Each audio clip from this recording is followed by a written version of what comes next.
O áudio que vocês vão ouvir agora é parte do podcast Xadrez Herbal. Caso vocês queiram ouvir mais sobre esse assunto e outros temas de política internacional, é só ir em xadrezverbal.com. Bem, passemos agora para a coluna aberta, na qual eu e o Felipe seguimos repercutindo os últimos acontecimentos na faixa de Gaza. Bem, Felipe, a gente segue a nossa cronologia com os últimos acontecimentos na faixa de Gaza desde o dia 7 de outubro, voltando à última sexta-feira, dia 1º de dezembro. Isso, né? Alertas de sempre, né? Não pegue o bonde andando. Se você pegou o bonde andando, retorne, né, programas antigos. Racismo, islamofobia, antissemitismo, se tiver com encheção de saco, a gente não anda com muita paciência. Fim de ano, inclusive, tá todo mundo cansado já, tá? Não enche o saco das pessoas na internet. Críticas construtivas não são encheção de saco, tá? Estou falando, né? E vocês sabem a diferença, né? As pessoas sabem a diferença. As pessoas sabem quando escreve um tweet para encher o saco do outro. Enfim, começando pelo fato de que no último dia 1º, infelizmente, o cessar-fogo entre Hamas e Israel acabou, tá? O governo dos Estados Unidos e o governo israelense, né, culparam o Hamas pelo fim do cessar-fogo, tá? Afirmando que o Hamas lançou foguetes em Sderot, tá? Nas primeiras horas do dia 1º de dezembro. E, por sua vez, o Catar, né, afirmou que o cessar-fogo foi violado por Israel. Tá? Na noite do dia 1º de dezembro, a delegação do Hamas e a delegação de Israel estavam negociando no Catar, tá, mais uma troca de reféns, tá? E o Hamas afirma que Israel não aceitou as negociações, não aceitou as condições colocadas e que isso sim levou ao fim do cessar-fogo. Tá? A parte política, tá? A parte da negociação, a gente não sabe quem levantou da mesa primeiro, a gente não sabe quem bateu na mesa primeiro. Porém, é importante deixar claro que, pensando nos disparos, o Hamas que retomou as hostilidades. E possivelmente, as negociações foram comprometidas pela reivindicação pelo Hamas daquele atentado, né, que deixou 3 pessoas mortas num ponto de ônibus em Jerusalém no dia 30, né, incluindo um rabino, né, que a gente comentou que o funeral dele atraiu várias pessoas e a gente vai falar mais desse episódio aqui nesse programa. Tá? Com o fim do cessar-fogo, a Força Aérea Israelense realizou diversos ataques aéreos contra a faixa de Gaza. Tá? No dia 1º, pelo menos 180 pessoas morreram e diversos caminhões não conseguiram entrar na faixa de Gaza a partir do Egito, devido justamente ao fim do cessar-fogo. Os caminhões já estavam prontos, né, para entrar, levando a ajuda humanitária. Tá? Também no dia 1º, já na fronteira norte, tá, a artilharia israelense no sul do Líbano, na cidade de Hula, deixou uma mulher e o filho dela mortos. E a gente também vai falar mais disso daqui a pouco. Tá? Outras notícias desse dia 1º, meu caro Matias, são, na verdade, 2 notícias que são notícias e também uma recomendação de leitura. Quais são as notícias? Primeiro, centenas de cidadãos do Malawi foram para Israel trabalhar na agricultura israelense, substituindo os trabalhadores, especialmente tailandeses. Né? A gente falou desde o início, né, que inclusive muitos mortos e sequestrados eram tailandeses. Também de alguns outros países do Sudeste Asiático. Muitos deles foram embora, tá? Falaram, não vou ficar aqui com a guerra, com essas hostilidades e tal. Um conhecido meu foi morto, eu vou embora. Tá? E aí agora centenas de cidadãos do Malawi, que eu tive que jogar no Google, porque eu não sou uma máquina de gentílicos como você, são os malauianos mesmo, né? E centenas de malauianos, então, foram ao país depois de um acordo, tá, entre o governo de Israel e o Ministério do Trabalho do Malawi. Lembrando que o Malawi tem a agricultura como um dos seus principais elementos de economia, e a gente já falou disso aqui 2 vezes. Uma delas é quando a gente falou dos trabalhadores do chá, que inclusive muitos deles são submetidos a regimes de trabalho abusivos por empresas britânicas e reivindicam na justiça britânica pagamento de indenizações, tanto do Malawi quanto do Quênia. E segundo, a gente comentou alguns anos atrás que o Malawi, pelo clima, altitude e tudo mais, pretende se tornar uma potência agrícola da cannabis, especialmente para usos medicinais. Eu não vou lembrar agora o termo, se é super cannabis ou a cannabis dourada, um negócio assim. Que a gente batizou de Malaweed. Isso, você fez esse trocadilho, isso. Então, o Malawi, então, é um país que tem uma agricultura importante, ou seja, vai ter trabalhadores agrícolas e trabalhadores agrícolas, inclusive, capacitados, né? E aí o governo do Malawi fez esse acordo com o governo israelense para que centenas de trabalhadores do país vão para Israel para trabalhar. Tá? Inclusive, um dos fatores, né, que acomete a economia do Malawi é o fato de que você tem um desemprego jovem muito grande e a população jovem é muito grande. Tá? A pirâmide demográfica do Malawi é muito curiosa. Tá? Metade da população do Malawi tem menos de 18 anos, gente. Olha que doideira. Metade do país tem menos de 18 anos. Então, enfim, tivemos esse acordo, tá? E a outra notícia desse dia 1º, que é uma recomendação de leitura, é uma matéria assinada por Harry Davis, Beth McKernan e Dan Sabak, baseados em Jerusalém, 3 repórteres em Jerusalém. Essa matéria foi publicada pelo jornal Guardian, né, o Guardian, né, que se chama assim, The Gospel. How Israel Uses AI to Select Bombing Targets in Gaza. O Evangelho. Como Israel usa inteligência artificial para selecionar alvos de bombardeio em Gaza. Tá? Basicamente, a reportagem relata que as Forças Armadas israelenses criaram, tá, uma plataforma com uso de inteligência artificial chamada The Gospel, né? Ou seja, o Evangelho, que seleciona alvos baseado inclusive no potencial destrutivo. Tá? A matéria fala que se tornou uma fábrica, tá, de uma linha de produção de alvos letais.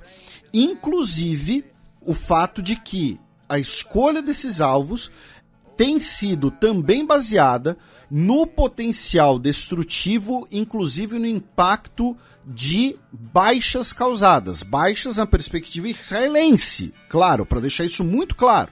Né? Já que, como a gente tem falado aqui, a maioria das vítimas dos bombardeios aéreos de Israel em Gaza são civis.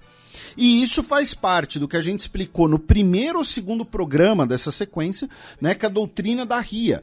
Né, que da Ria era um bairro de Beirute, que é onde ficava uma das principais bases do Hezbollah, que durante a guerra de 2006, Israel realizava diversos ataques contra esse bairro, e o então chefe do Estado-Maior das Forças Armadas Israelenses dizia que a ideia era usar força desproporcional para desestimular o apoio da população ao Hezbollah. Tá? E o que é isso? Isso se traduzindo é a acusação de punição coletiva que tem sido feita também nas últimas semanas. Então é uma denúncia gravíssima dessa plataforma chamada The Gospel, né, o Evangelho, e por isso que eu recomendo que vocês leiam essa matéria. Tá?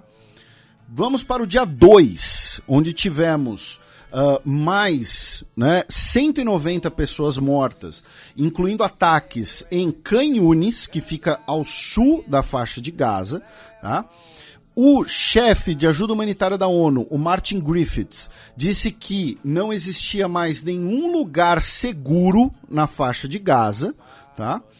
Também nesse dia foi revelado que o governo dos Estados Unidos providenciou bombas que são chamadas, né, de bunker buster, né? Ou seja, você estoura bunker, né? O modelo BLU-109, para você destruir instalações subterrâneas e que, quando elas atingem, por exemplo, um prédio, tá? O prédio inteiro basicamente pode ser destruído. Nesse dia 2, o Hamas disse que só vai libertar mais reféns até que todos os palestinos presos estejam libertados ou Israel pare com as hostilidades. O que acontece agora? Isso também isso agora é um elemento muito importante, tá? Quem afirmou isso foi o vice-chefe do partido Hamas, tá? Da ala política do Hamas, ou seja, não do braço armado, né? O Saleh al-Aruri. Ele fez essa declaração no Catar, tá? Onde é a sede internacional do Hamas, como a gente já explicou aqui, né? Então, assim, enquanto você tem a guerra em Gaza, enquanto você tem as pessoas sofrendo, as lideranças do Hamas estão ou no Catar ou na Turquia, tá? Comendo muito bem, inclusive, muito bem, obrigado, né? E ele disse que todas as mulheres e crianças já foram entregues, que todos os prisioneiros agora são homens e militares.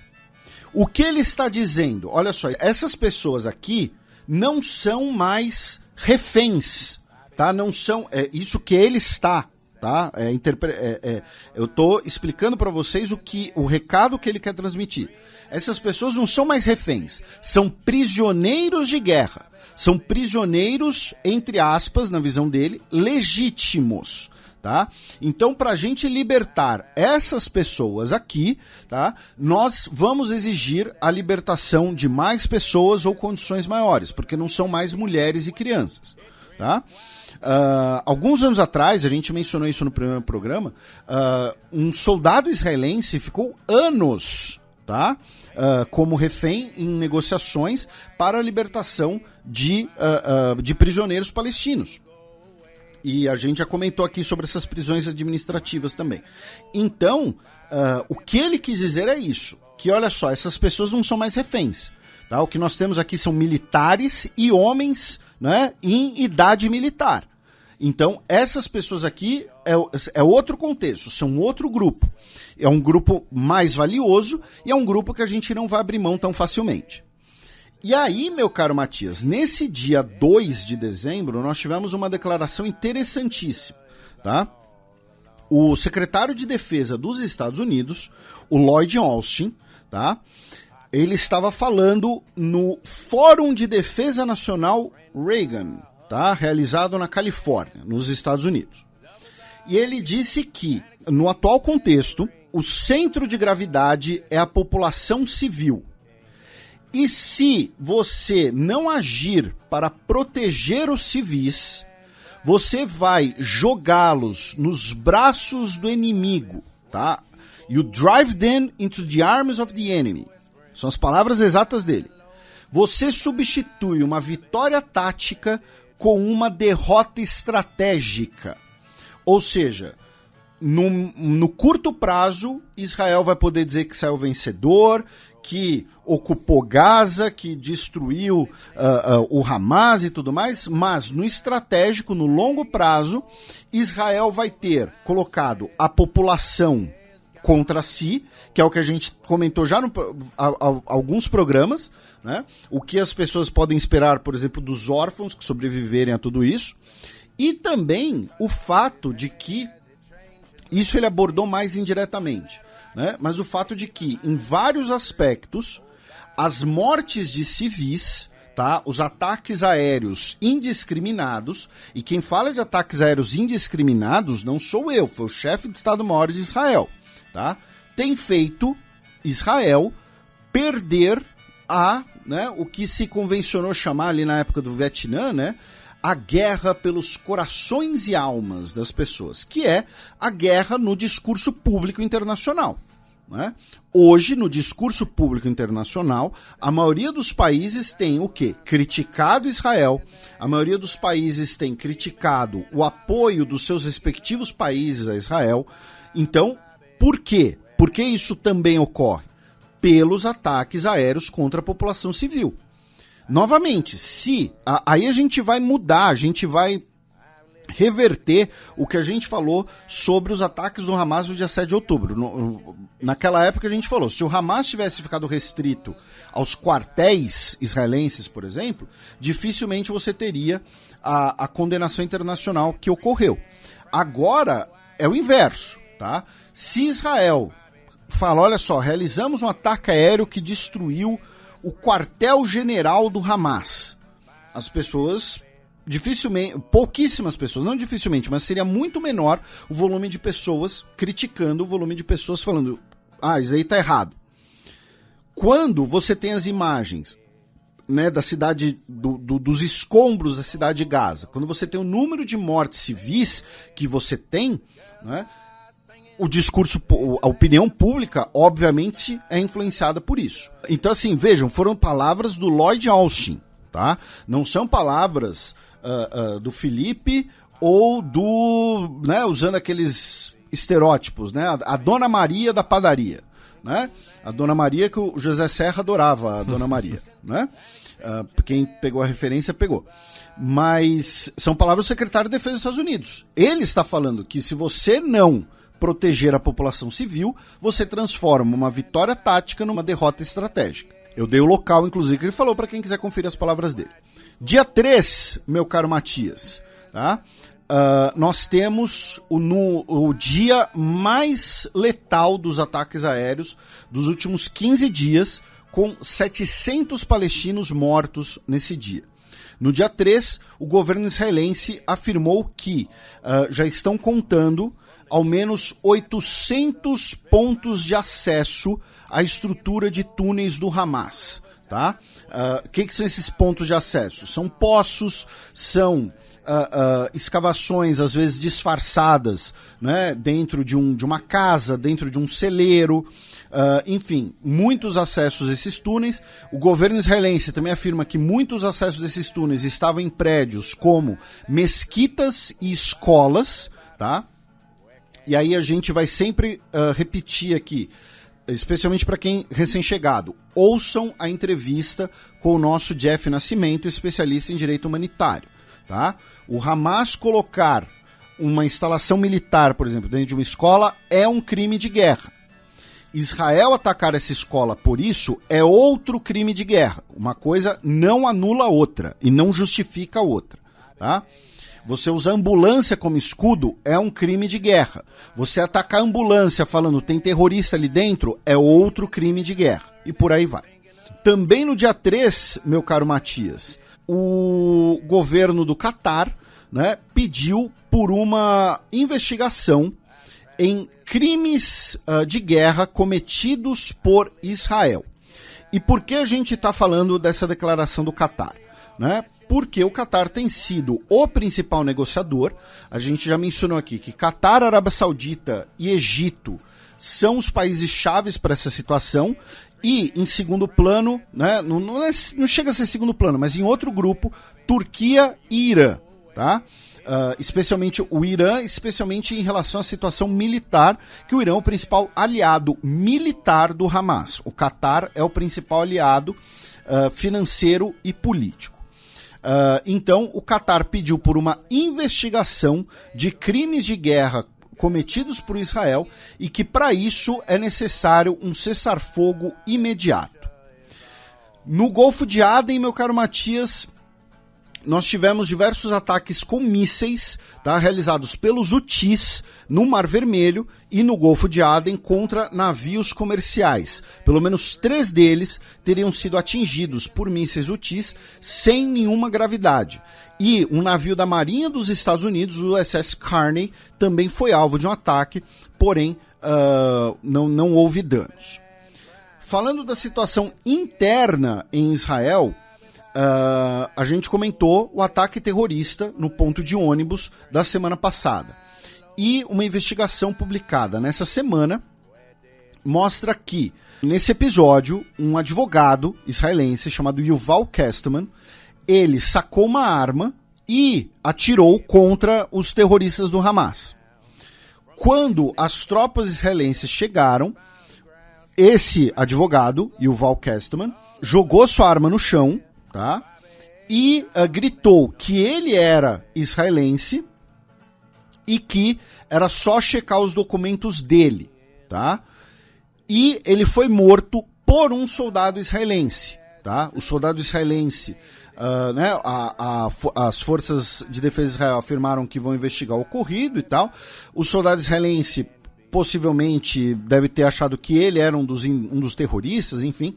O fato é, tivemos esse episódio que foi revelado na imprensa israelense, tá?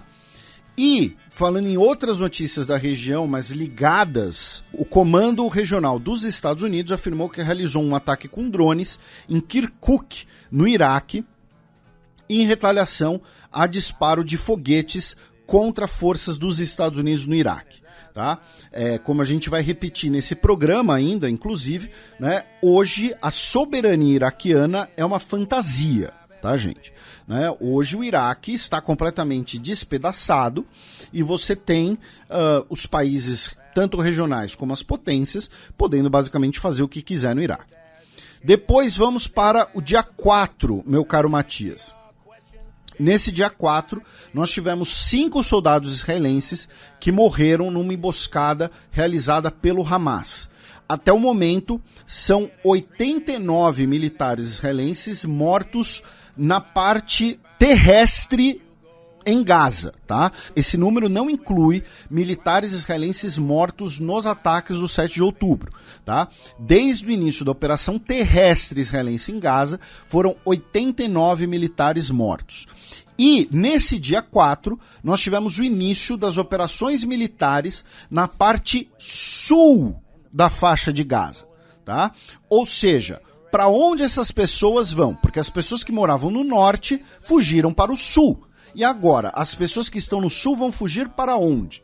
Tá? Nós tivemos no dia 4, tá, o início da ofensiva militar terrestre, tá, na região de Khan Yunis, né, que, repito, é uma cidade da parte sul. Inclusive, a região que foi alvo dessa operação terrestre foi uma região que já havia sido declarada semanas atrás, né, como um local para onde os civis poderiam fugir dos ataques aéreos. Tá? Também nesse dia 5, nós tivemos um relatório da ONU afirmando que em Gaza já começaram, né, infelizmente já começaram os surtos de doenças infecciosas, tá? Incluindo um surto de hepatite A em um dos abrigos da ONU e um surto de diarreia e de cólera. Tá? E a gente tinha repercutido na semana passada as declarações da OMS nesse sentido, né? De que as doenças seriam mais letais do que os ataques vindos de Israel. Isso, porque agora você tem problema em conseguir água potável, não tem saneamento básico, você tem, né, centenas de milhares de pessoas confinadas em espaço cada vez menor. Aí no dia 4... nós tivemos alguns desdobramentos internos em Israel interessantes. Tá? Nesse dia 4 e dias próximos, tá? Digamos assim. Mas a principal notícia foi que, na segunda-feira, dia 4, o Benjamin Netanyahu, tá? Num comunicado, disse que negou, tá? Que ele esteja evitando, ignorando as famílias das pessoas que ainda são reféns do Hamas, tá? Aí, inclusive, uma contextualização importante. Quando eu falei antes, né, que o Hamas disse que entregou todas as mulheres e crianças, essa é a informação dita pelo Hamas, tá? Ah, mas Felipe, eu vi aqui a notícia que ainda tem 5 mulheres em posse do Hamas. É possível, tá? Não estou dizendo que o Hamas naquele momento estava dizendo 100% a verdade, tá? Enfim, voltando aqui, o Netanyahu disse que negou, né, que esteja evitando se encontrar com familiares dos reféns, A mãe de um dos soldados reféns, que tem participado de coletivas, inclusive, disse que tudo que pedimos é que o gabinete se reúna conosco, nós merecemos isso e nos ignorar é humilhante. Aí vamos para o dia 5, tá? Ainda nesse assunto. A gente vai passar na cronologia do dia 5, mas ainda nesse assunto. No dia 5, nós tivemos o encontro entre o Benjamin Netanyahu, primeiro-ministro de Israel, e familiares de reféns, tá? E nós tivemos diversos familiares relatando o que ocorreu, tá? Para a imprensa. E, segundo um deles, que foi publicado no jornal Maariv, houve caos e gritaria, e parte dos familiares se retiraram quando Netanyahu começou a ler uma declaração pré-preparada, tá? Então, ele teria começado a ler e tudo mais, houve gritos, houve denúncias, haviam reféns libertados nessa reunião, inclusive, que relataram violências, relataram torturas, uma delas, uma presente, inclusive falou em violência sexual, pelo menos uma presente, a gente vai falar mais disso, e nós também tivemos familiares que gritaram, né, para o Netanyahu renunciar. E o Netanyahu, então, teria gritado de volta, dizendo que era impossível a libertação de todos os reféns de uma vez só, tá? Que é necessário, né, ir com calma, que é necessário ter paciência, que o objetivo do governo, né, é trazer todos os reféns. Uma mulher, isso relatado pelo Haaretz, disse que o governo israelense está cogitando inundar os túneis do Hamas e, consequentemente, se você inundar os túneis, todo mundo que está ali dentro vai morrer, né? Sejam integrantes do Hamas, sejam reféns, tá? A mãe de um refém disse que eu não vou sacrificar meu filho pela sua carreira, tá? Meu filho não era um voluntário a morrer pela pátria. Ele foi sequestrado de sua casa e de sua cama, tá? Enfim, então você teve uma reunião muito tensa, como seria esperado, né? Mas ao mesmo tempo você teve também esse efeito político. E aí, junto com tudo isso, tá? O Judiciário de Israel afirmou que o julgamento, né, dos 3 casos envolvendo Netanyahu, né, corrupção e tráfico de influência, serão retomados. Tá? Eles ficaram 2 meses suspensos, né, quase 2 meses suspensos, tá? Os julgamentos serão retomados, embora num formato reduzido, já que várias pessoas envolvidas nos processos, como testemunhas e advogados, agora estão no serviço militar. E aí a gente vai lembrar o que a gente fala aqui praticamente desde o início. O Netanyahu está agindo, dentre outros motivos, motivado para salvar a sua carreira política, ou pelo menos adiar, tá, uma condenação no judiciário. Então ele vai usar a guerra, a justificativa da guerra, para se manter como primeiro-ministro. Então ele vai falar, olha só, é um momento de crise, eu não posso recuar do momento de crise. Então, como bom patriota, eu vou continuar primeiro-ministro, né? Um discurso desses. E se, para ganhar apoio popular, ou pelo menos parte de apoio popular, e se manter no cargo, para ele for necessário terraplanar a faixa de Gaza, ele vai fazer isso. Hoje a principal preocupação do Netanyahu é Benjamin Netanyahu. A segunda maior preocupação dele é Benjamin Netanyahu. A terceira maior preocupação dele é Benjamin Netanyahu. Quando chega na 10ª, a gente põe a Sara Netanyahu, tá? Aí quando chega o Yair. Isso, quando chega na 15ª, a gente põe o Jair Netanyahu. Aí quando chegar, sei lá, em 38, 39, 39ª preocupação dele pode ser o governo de Israel, tá? Então é isso. O Netanyahu, ele está agindo, em parte, motivado por esse interesse de salvaguardar a sua carreira política. Junto com esses relatos da reunião com familiares, veio um outro relato que foi publicado,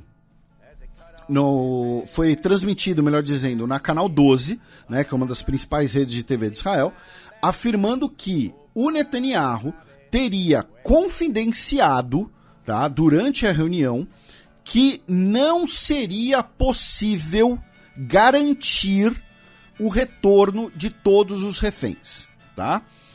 Porque, vamos lembrar, o próprio Hamas falou, olha só, os reféns que nós temos agora são homens em idade militar e militares. A gente não vai devolver essas pessoas por um preço, entre aspas, barato, para essas pessoas no dia seguinte estarem lutando contra nós. E essas pessoas são, entre aspas, prisioneiros legítimos de guerra. Tá? Então, o Netanyahu teria feito essa confissão, né? essa confidência, tá? Nesse contexto. Depois passamos para o dia 5, meu caro Matias, tá? Quando tivemos ataques aéreos próximos do hospital Kamal Advan, tá? Que foram alvos, esses ataques aéreos foram alvo de condenações internacionais. E aí, na cúpula de cooperação do Conselho do Golfo, o governo do Catar novamente pediu por um cessar-fogo e, via o seu emir, né, presente, o emir do Catar, que é o dono do país, a gente sempre fala isso, né? Alguns países, né, como é o caso do Catar, não tem governo, tem dono.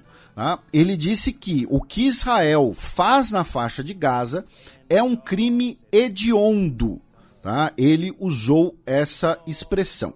Também em relação ao dia 5, meu caro Matias, mas aí na fronteira norte, tá, nós tivemos um soldado do Líbano, tá, um soldado do exército libanês, morto num bombardeio de artilharia de Israel, perto de Odaissé, com 3 outras pessoas feridas. No dia 5, nós tivemos a repercussão em Israel de outra denúncia importantíssima e interessantíssima, que, usando algoritmos, pesquisadores, tá? O professor Robert Jackson Jr., da Universidade de Nova York, e o professor Joshua Mitz, da Universidade de Colômbia, conseguiram determinar que você teve um número excepcionalmente alto de operações de short nos dias antecedentes ao ataque do dia 7 de outubro, tá?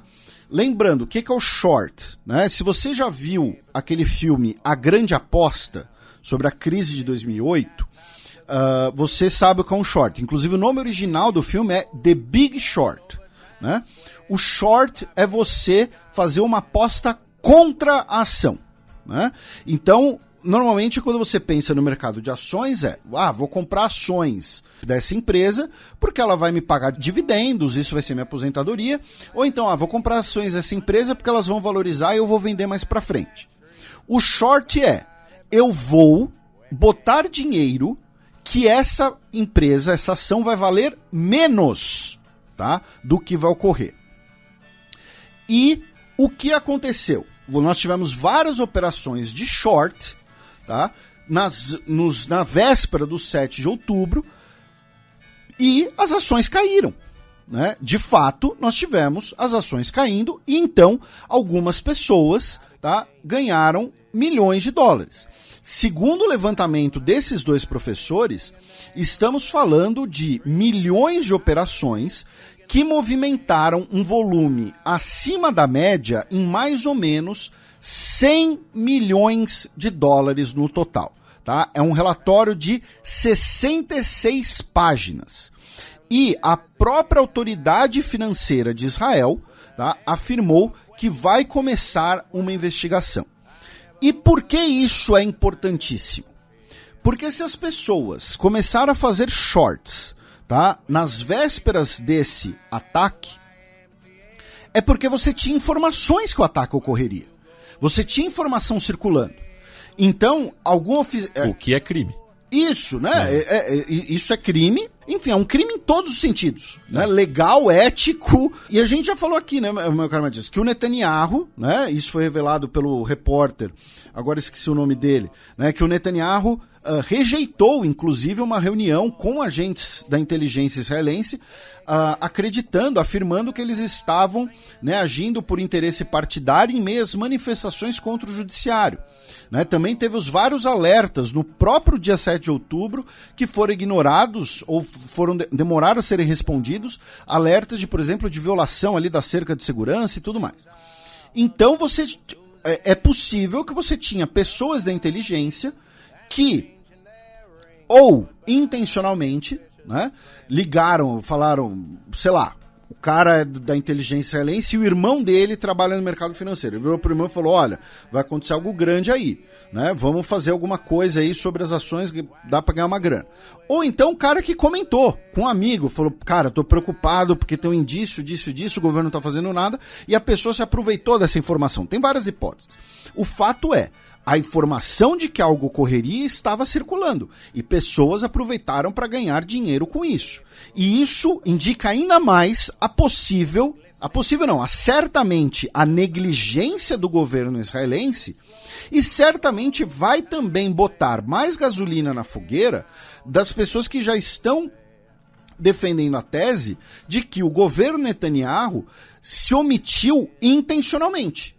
De falar, olha só, não, deixa o Hamas agir porque a gente vai ter uma justificativa, então, para ir para cima deles e tudo mais. Tem gente que defende essa hipótese. E o fato de que a informação já estava circulando ao ponto de gerar uma movimentação estranha na Bolsa de Valores que desperta a atenção pelo volume pouco habitual, mostra que a informação já existia. Enfim, continuando. A gente vai aproveitar agora, pegar uma notícia do dia 5 e conversar um pouco sobre Estados Unidos novamente. Né? Por quê? Porque se a gente mencionou, né, da importância de Catar, Arábia Saudita, Egito, para um eventual acordo, para uma eventual solução, ao mesmo tempo, né, os Estados Unidos, do outro lado, são o principal aliado de Israel. Né? Então, assim, se de um lado nós temos os países árabes, do outro lado nós temos os Estados Unidos e sua influência política e diplomática. No dia 5, o Departamento de Estado anunciou que iria suspender, né, proibir vistos para israelenses que fossem responsabilizados por minar a paz, a segurança ou a estabilidade na Cisjordânia, por conta das violências cometidas, especialmente por colonos religiosos de extrema-direita na Cisjordânia. E aí vieram dois tipos de repercussão em relação a isso. Um deles é, muitas dessas pessoas não precisam de visto para ir para os Estados Unidos. Muitas das pessoas têm nacionalidade dos Estados Unidos. Né? E segundo, o fato de que, se não seria muito mais eficaz, né, e menos, talvez até mesmo populista, né, você ir atrás dos financiamentos, tá? Dos financiadores desses grupos. Porque muitos desses grupos religiosos da Cisjordânia são financiados por doadores dos Estados Unidos, inclusive doadores de igrejas evangélicas do sul do país. Tá? E muitas dessas transações, inclusive, estão muito bem documentadas. Tá?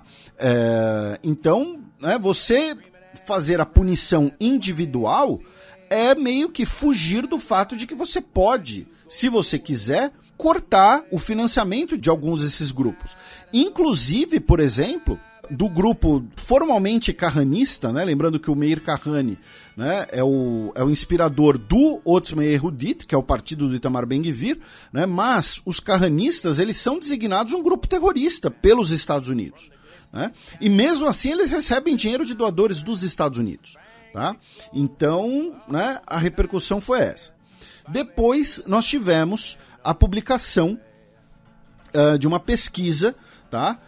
Uma pesquisa feita com 1.200 potenciais eleitores dos Estados Unidos, tá? Afirmando que 61% dos eleitores, né, ou seja, da população como um todo, apoia um cessar-fogo em Gaza, no caso dos eleitores dos Estados Unidos.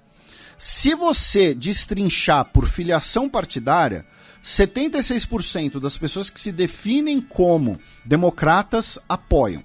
57% que se declara como independente apoia e 49% que se declara republicano apoia.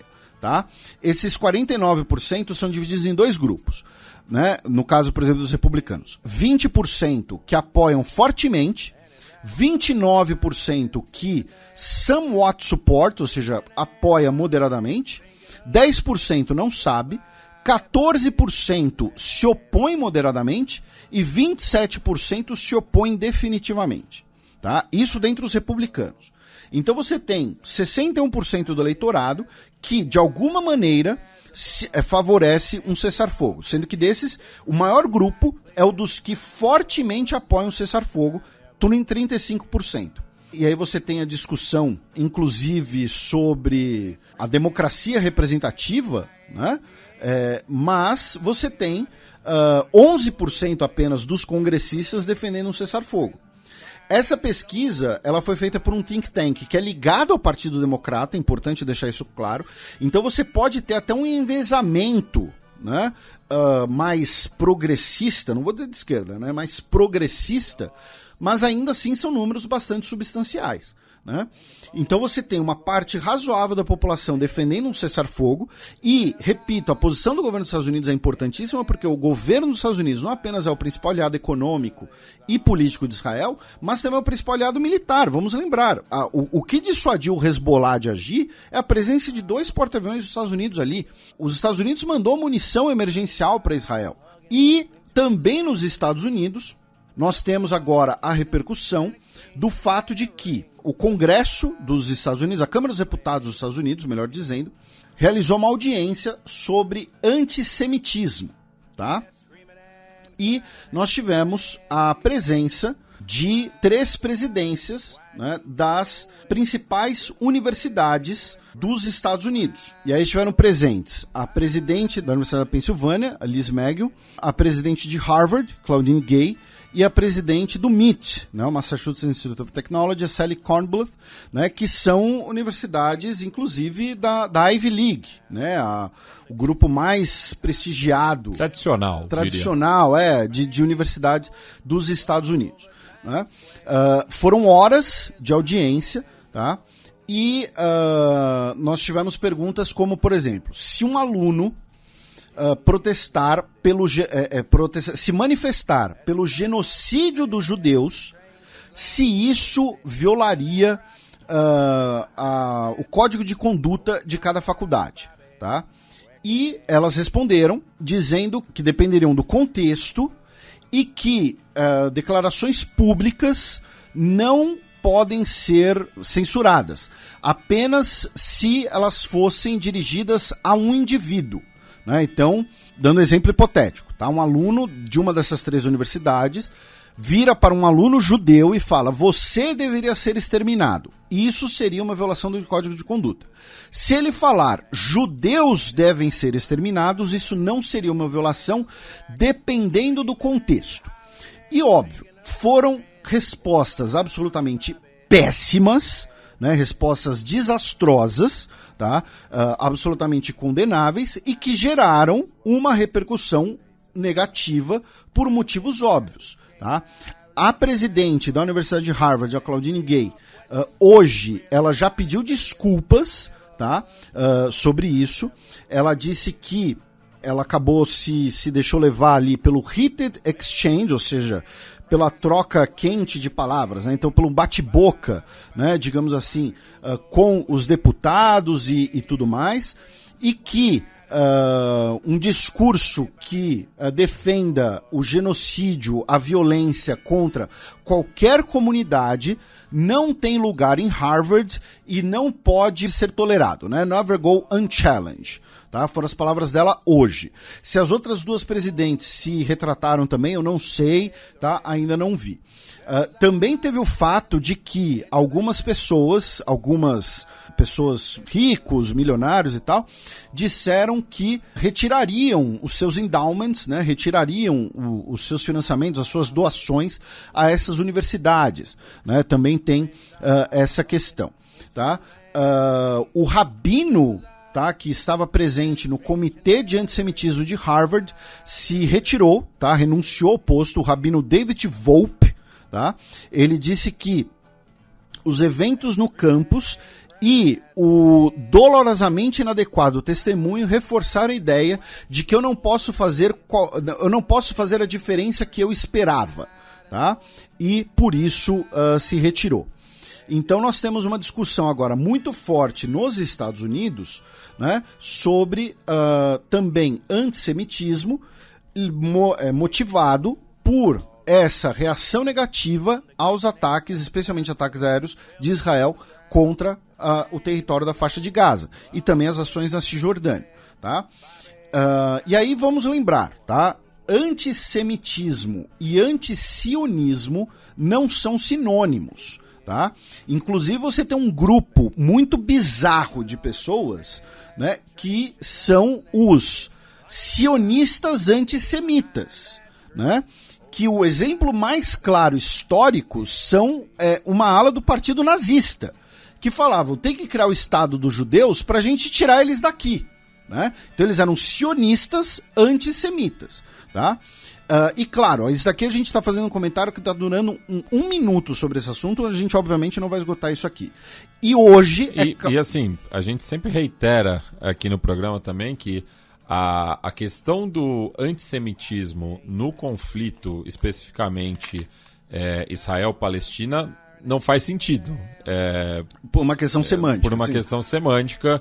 Por exemplo, você acusar o Hamas de antissemita, porque, enfim, quer aniquilar os judeus. É outra coisa, porque os palestinos são semitas também. Ele é antissemita, que antissemita se tornou ser anti-judeu, né? Mas não é isso que a palavra semita originalmente significa. E claro, muitas pessoas são as duas coisas. São antisionistas por serem antissemitas ou viraram antissemitas por serem antisionistas. Essas pessoas também existem. Tá? O que a gente está mencionando que são fenômenos diferentes e que tem vários pontos de congruência ou não, dependendo de cada caso. Porém, essas respostas das professoras das 3 presidentes das universidades foram absolutamente desastrosas, né? E levaram a uma reação negativa absolutamente compreensível. Porque, novamente, você dizer, olha só, Israel não pode ou deveria ser responsabilizado pelos ataques aéreos em Gaza. Isso é uma coisa. Outra coisa é você dizer, judeus deveriam ser exterminados. São coisas diferentes e a primeira, ela é válida. A segunda não é válida. Você dizer, povo tal deveria ser exterminado não é algo tolerável. Não é algo que deve ser tolerado no discurso público. Assim, você dizer os palestinos deveriam ser exterminados não é válido. Você dizer os judeus devem ser exterminados não é válido. Você dizer os palmeirenses devem ser exterminados não é válido. Você dizer qualquer grupo deveria ser exterminado não é válido, tá? Enfim, é bom lembrar. Ao mesmo tempo, né, nós tivemos congressistas, né, dos Estados Unidos, aproveitando que estamos justamente nos Estados Unidos, né, nós tivemos uma movimentação na Câmara dos Deputados, tá, na última terça-feira, com a Câmara dos Deputados dos Estados Unidos votando por 311 a 14, tá, com 92 abstenções, uma resolução simbólica que busca justamente igualar antisionismo com antissemitismo. A casa claramente e firmemente declara que antisionismo é antissemitismo. Tá? É uma resolução simbólica, não tem poder de lei, não vai ter nenhum efeito concreto. Aí a Francesca Albanese, que é a relatora especial da ONU para a Palestina, tá, tuitou assim: 16 mil mortos, sendo 7 mil crianças, 40 mil feridos, 1,8 milhão de pessoas deslocadas, 60% da infraestrutura civil destruída. Não há comida, água, medicamento, apenas bombas caindo. Perante tudo isso, congressistas do único país que pode parar isso legislaram que antisionismo é igual a antissemitismo.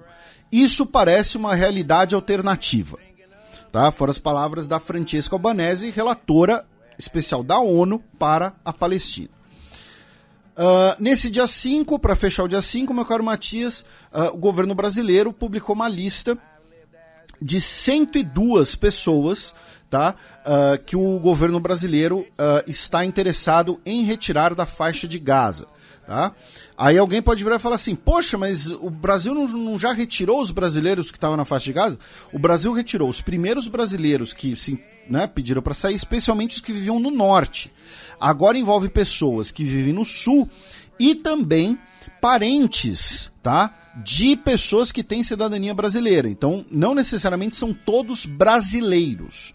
Tá? São pessoas também parentes de brasileiros, mas que tenham, por exemplo, cidadania palestina.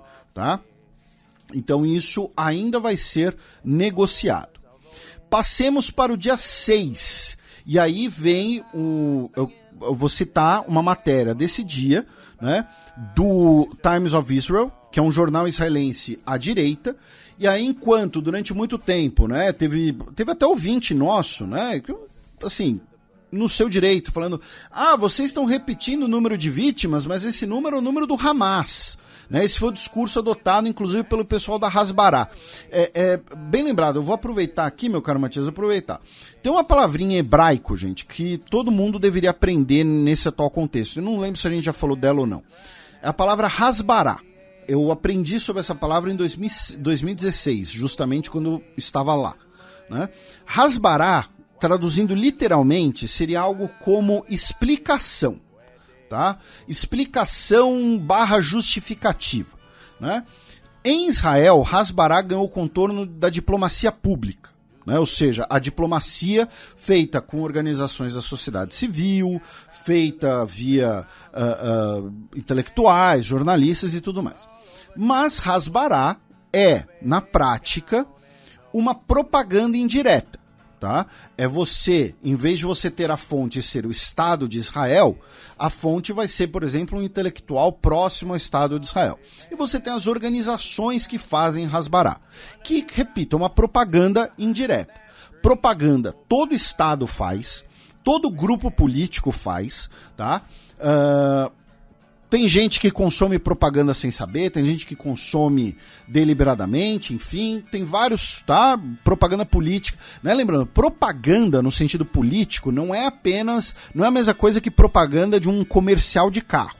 Então, assim, essa palavra Hasbará significou, então, essa propaganda feita por canais indiretos, que, repito, qualquer estado faz, tá? Todo mundo vai fazer, faz parte do jogo, tá? É legítimo. Tá? Porém, tenham às vezes cuidado de não igualar propaganda de trabalhos de caráter diferente, né? Tá? Então, assim, às vezes, por exemplo, a gente recebe sugestões de receber convidados aqui, né? Às vezes a gente recebe sugestões de convidados que as pessoas conscientemente ou inconscientemente ou não sabem, né? São pessoas que vão fazer propaganda sobre algum assunto. Enfim, então é isso. E provavelmente eu e o Matias, a gente tem conversado aqui, eventualmente fazer alguma coisa, especialmente com o nosso amigo Daniel Dueck, inclusive mandar um abraço para ele que nos convidou semana passada, né, para um evento no Museu de Cultura Judaica aqui de São Paulo, porém a gente gravou na quinta passada, então a gente não pôde ir, né? Encontrei com ele semana retrasada, inclusive, e tal, então um abração pro Dueck. E pro seu pai, que também sempre me tratou muito bem.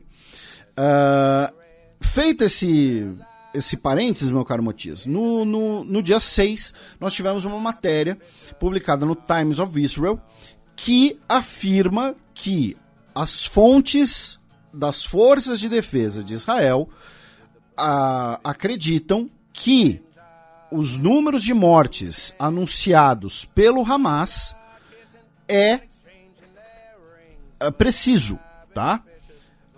Vou citar nominalmente. IDF believes the overall Gaza death toll claimed by Hamas is fairly accurate and that more civilians have been killed than Hamas operatives.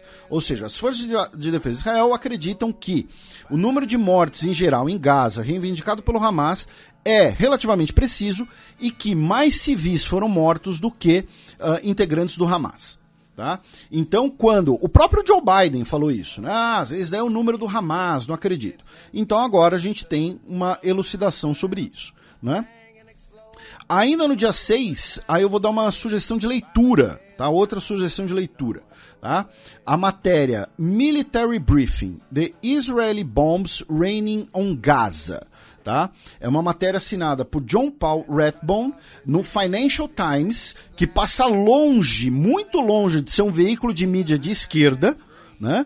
Você pode discutir se o Financial Times é um conservador clássico, se o Financial Times é um conservador liberal, mas passa longe de ser qualquer veículo de esquerda e usando né, novos métodos de quantificação e tal, eles fazem algumas comparações e estamos falando de uma das maiores campanhas de bombardeio aéreo da história, tá? Inclusive superando, tá, proporcionalmente os bombardeios aéreos, por exemplo, em Colônia e em Dresden durante a Segunda Guerra Mundial. Tá? Repito, sugestão de leitura para vocês.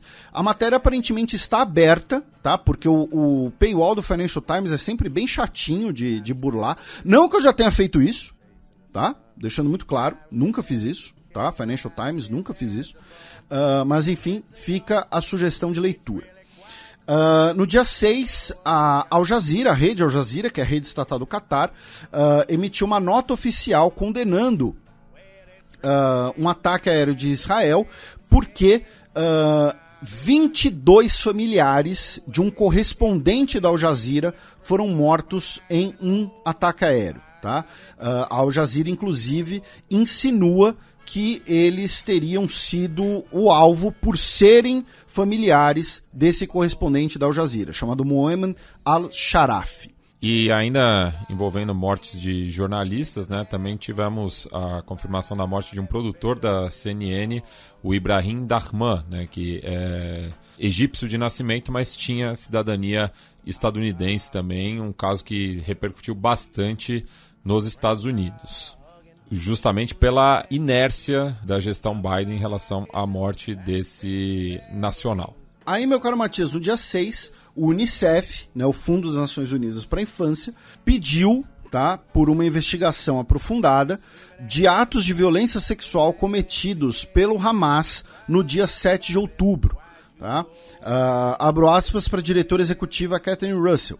Os relatos de violência sexual do 7 de outubro são horríveis. As sobreviventes devem ser ouvidas e receber apoio e atendimento. As denúncias devem ser investigadas a fundo. Tá? O próprio governo de Israel, né, vem afirmando essa acusação nos últimos dias, e nessa semana, na terça-feira, dia 5, o Joe Biden, tá, fez essa acusação, dizendo, né, que mulheres e meninas, né, sofreram violências sexuais. A gente não vai ficar aqui dando detalhes nem nada, né? Ele falou isso publicamente num comício em Boston. E aí, depois dessa declaração da diretora do Unicef, o Antônio Guterres também endossou, né, esse tipo de investigação, e foi antes mesmo, na verdade, da Catherine Russell, e também antes disso, a ONU Mulheres disse na sexta-feira, dia 1º, que estava alarmada com a quantidade de relatos de atrocidades relacionadas à violência de gênero e sexual. E por que isso tem acontecido? Porque o próprio governo israelense e também organizações feministas nos Estados Unidos estavam pressionando as agências da ONU para se declararem sobre isso, né, para fazer alguma declaração sobre isso, acusando inclusive de serem omissas. Tá? E aí a reação, inclusive, foi nesse sentido. Um porta-voz do Ministério de Relações Exteriores de Israel disse que essas declarações eram muito pouco. Tá? Demorou para o Unicef quase 2 meses para dizer alguma coisa sobre essas vítimas israelenses, apenas depois de uma campanha internacional de pressão. O fato que ela não menciona a organização terrorista Hamas é outra maneira de fingir que nada aconteceu sobre as atrocidades que o Hamas fez. Ao não mencionar o Hamas, ela legitima as suas atividades. Tá? Então, nós tivemos essa mudança, digamos assim, nessa semana, depois dessa campanha de pressão de relatos e dessas denúncias. O Hamas, por sua vez, nega que seus integrantes tenham realizado episódios de violência sexual. Aí no dia 6, meu caro Matias, tivemos um desdobramento importante, tá? A agência da ONU para a Palestina disse que a situação em Gaza estava pior a cada minuto. O alto comissário da ONU para Direitos Humanos, o Volker Turk, disse que os seus colegas descrevem a situação como apocalíptica, tá, em Gaza. E aí, nesse dia, o Antônio Guterres anunciou que iria invocar o artigo 99, tá, da Carta da ONU, em relação ao conflito. tá? O artigo da ONU não era usado há 50 anos, tá?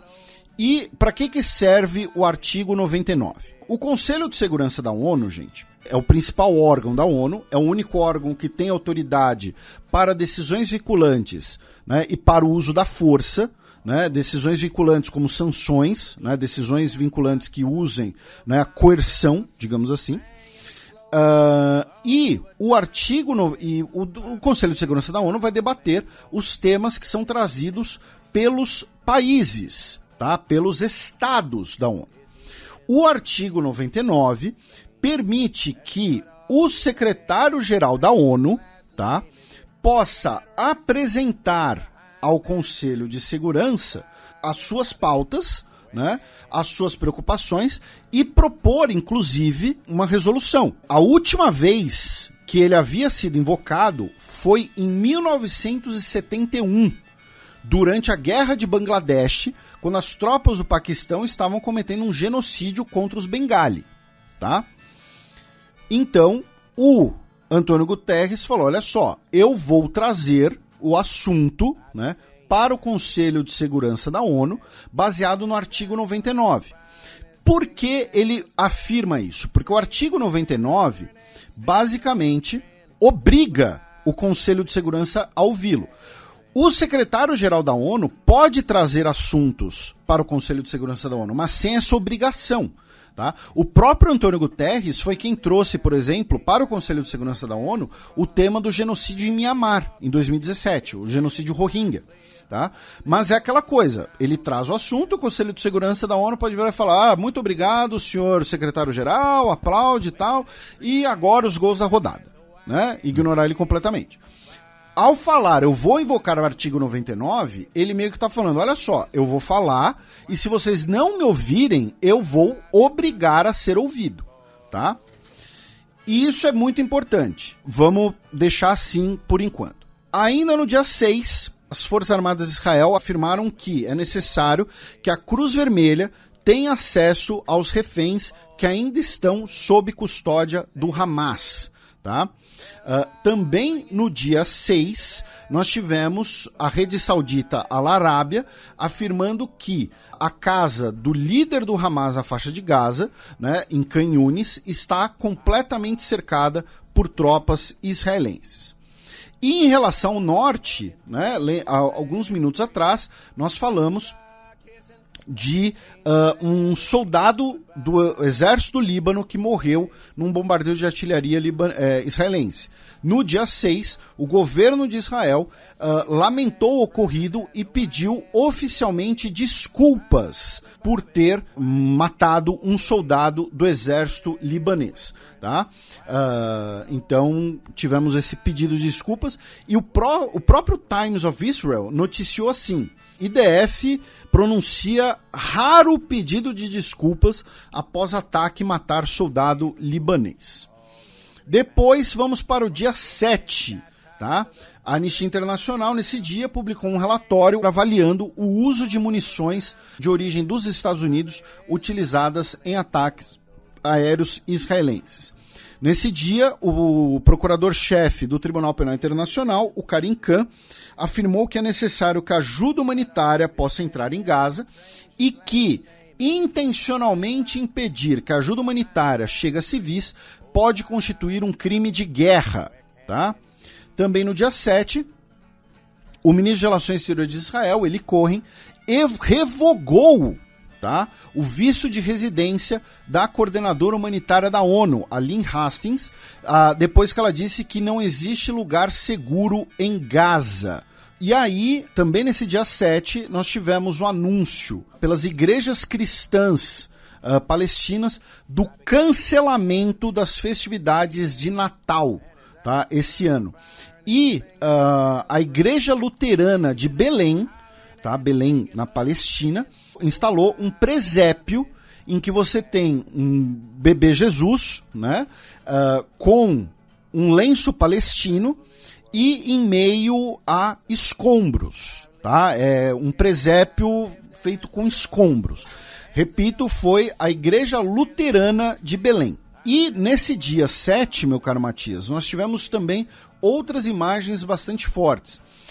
Nós tivemos a publicação da imagem de uma fila, né? Não uma fila, uma aglomeração com centenas de pessoas, talvez mais de 1.000 pessoas, né, palestinos, se aglomerando por pão e sopa, tá, perto de um centro de distribuição da Agência da ONU para Refugiados Palestinos em Der al-Balah, tá, que fica na região central da faixa de Gaza. E a outra imagem que repercutiu muito pelo mundo foi a imagem que mostra soldados israelenses conduzindo dezenas de homens palestinos que foram despidos, estão apenas de cuecas, estão vendados, né, com as mãos amarradas para trás, tá? Eles sendo conduzidos, né, na faixa de Gaza para, segundo o porta-voz, né, das Forças Armadas Israelenses, o Jonathan Korinkos, ele disse que os homens das imagens são integrantes do Hamas ou pessoas suspeitas de serem integrantes do Hamas, que eles foram despidos para garantir que eles não carregam explosivos e que todas as identidades seriam checadas e que, caso fosse comprovado de que eles não tinham envolvimento com o Hamas, eles seriam libertados, né? Foram imagens bastante fortes. A CNN dos Estados Unidos afirma que, usando um aplicativo de reconhecimento facial e tudo mais, determinou que vários deles não teriam relações com o Hamas, e infelizmente é um tipo de imagem que para nós brasileiros não é tão estranho assim, porque remete, por exemplo, a cenas depois de uma rebelião prisional, por exemplo, né? Você pode achar facilmente imagens, né, de pessoas também, de homens que ficam semidespidos, com as mãos amarradas, ou são vendados em pátios de prisões, esse tipo de coisa, mas internacionalmente repercutiu bastante essa imagem. E aí, finalmente, vamos para o dia de hoje, dia 8, tá? Nós temos basicamente 3 notícias, tá? Uma delas é quase um breaking news, né? Começando pelo fato de que hoje, tá, você tinha uma conferência de imprensa de ministros de relações exteriores árabes nos Estados Unidos. Lembra-se aquela delegação que visitou a China, visitou a Europa, estão nos Estados Unidos. E durante uma sessão de perguntas, né, com a imprensa, fizeram perguntas ao ministro de Relações Exteriores da Palestina, o Riyad al-Maliki. E ele não falou nada. E aí o ministro de Relações Exteriores da Arábia Saudita, tá, que é um país teoricamente aliado dos Estados Unidos, falou que ele não pode falar, tá, devido ao seu visto emitido pelos Estados Unidos. Um repórter perguntou então assim, o que acontece se ele falar com a imprensa? E o ministro saudita disse, teremos sanções. O repórter Joseph Habush, que é o correspondente em Washington da Al-Arábia, que é um veículo saudita, né? Lembrando que não existe veículo estatal saudita, tudo é estatal saudita, né? Até os clubes de futebol agora. Isso, o Joseph Habush afirmou que o Departamento de Estado respondeu afirmando que a lei migratória dos Estados Unidos não inclui nenhuma providência que proíba indivíduos de falarem com a imprensa. E nós não impusemos restrições que proíbam indivíduos de falarem com a imprensa. Porém, os pormenores de cada caso específico são confidenciais, tá? Então, tivemos esse episódio hoje. Outra questão de hoje. Ontem, quinta-feira, dia 7, foi o primeiro dia do Hanukkah, tá? Inclusive, um feliz Hanukkah para todos os nossos ouvintes judeus. Que o Holiday Armadillo, né, ensina o Hanukkah para as crianças. Quem pegou a referência, pegou. E o presidente da França, Emmanuel Macron, participou de uma cerimônia, né, de acender um Hanukkah, né, que é o candelabro de 9 braços. Né? Não confundam com a menorá. Tá? A menorá é o candelabro de 7 braços. O Hanukkah tem 9. Tá? E ele realizou essa cerimônia com a presença do rabino-chefe da França e tal. Só que essa cerimônia foi no Palácio do Eliseu. E a questão da laicidade do Estado na França é muito forte. Não só do Estado, mas dos espaços públicos, né? Teve um jogador uma vez, não vou lembrar quem foi, era um cara que jogou no Bordeaux, acho que aquele lateral, Paulo César, não sei, que disse que uma vez ele e outros brasileiros foram puxar uma oração no vestiário e todo mundo olhou pra eles com uma cara do tipo, você não pode fazer isso aqui, sabe? Não era não vamos participar, você não pode puxar uma oração aqui. Você pode fazer a sua oração em silêncio e tal. Enfim. E aí nós tivemos diversas críticas hoje, tá, na imprensa francesa, no debate público francês, né, afirmando que, olha só, independente dos sentimentos do Macron em relação a Israel, em relação ao que tiver acontecendo e tal, isso não pode ser feito. Inclusive, o presidente do Conselho Judaico da França, o Jonathan Arfi, disse que não cabe ao Eliseu acender uma vela de Hanukkah, porque o DNA republicano determina o afastamento de tudo que é religioso. Então, isso hoje, né, começou a ser repercussão, repito, bastante negativa. E a outra notícia de hoje é que Conselho de Segurança da ONU, proposta de cessar-fogo, tá? Proposta dos Emirados Árabes Unidos com 79 assinaturas de endosso, tá? 79 países endossaram a proposta dos Emirados Árabes Unidos, tá? E tivemos, dentro do Conselho de Segurança da ONU, um voto contra, o veto dos Estados Unidos. O vice-embaixador dos Estados Unidos na ONU, Robert Wood, disse que a resolução apenas plantaria sementes da próxima guerra, porque o Hamas não quer haver uma paz duradoura, tá? Então, o que acontece, né? Isso fortalece ainda mais a ideia, né, de que os Estados Unidos, né, é o único viabilizador hoje das ações israelenses, tá?